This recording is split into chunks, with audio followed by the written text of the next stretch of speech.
around, but what about before that? Perhaps starting in the 20th century? Well, it's sporadic.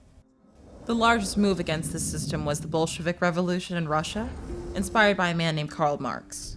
That brought about the Soviet Union, which existed for a couple decades. And it employed a top-down regulation system they called communism, but it proved to be inefficient and oppressive. It was also wildly opposed by Western capitalist powers, which sought to destroy it by any means necessary. Criticism was generally infused with civil rights movements. For example, Mahatma Gandhi, who helped liberate India from colonial rule, was notably against the system, recognizing its creation of poverty, once saying that poverty was the worst form of violence. Dr. Martin Luther King Jr. was also steadfast against capitalism, seeing it as a part of a system of oppression, fueling racism. Same for the Black Panther Party. That had chapters all over the world in the 1960s. You also had more academic-minded organizations, like the technocracy movement, largely inspired by famous economist Thorstein Veblen, who recognized that a society run by business people was a very bad idea. And by the 21st century, when economic inequality was reaching unprecedented extremes, coupled with a growing ecological crisis, many more were realizing something had to be done. But there is one that sticks out to me, in the context of the value system disorder present at the time. An iconic speech given by a man named Omar Badillo. Omar was born in poverty in Los Angeles, California. And as a young man, he just happened to win the largest state lottery ever in 2037. And he decided to use that money to solve the vast homeless crisis in his hometown. He funded nonprofits, established housing, treatment centers, not only getting people off the streets, but really helping them recover and acclimate, something that hadn't been done before. And they gave him a Nobel Peace Prize for it. But what he had to say during his speech wasn't exactly what they expected. Mine damer og herrer, det en glädje för oss att önska välkommen till vinnaren av Nobels fredspris, Omar Badillo.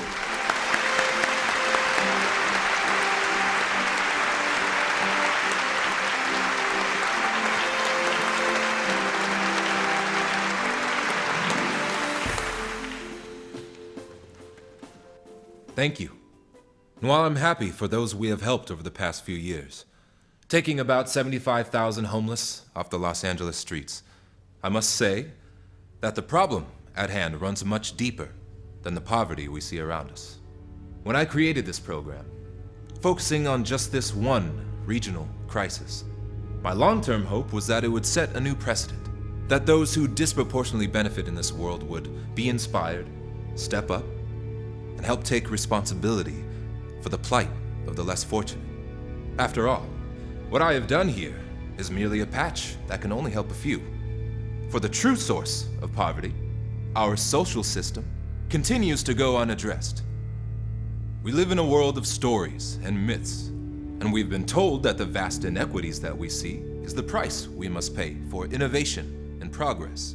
Well, innovation to what end? And how do we define this notion of progress?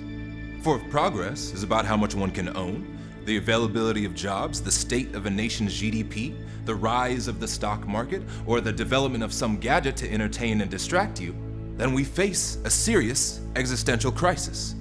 I submit that true progress can only be measured in the health, stability, integrity, and responsible freedom of a civilization, responsible to ourselves, responsible to each other, and responsible to the earthly habitat we all share.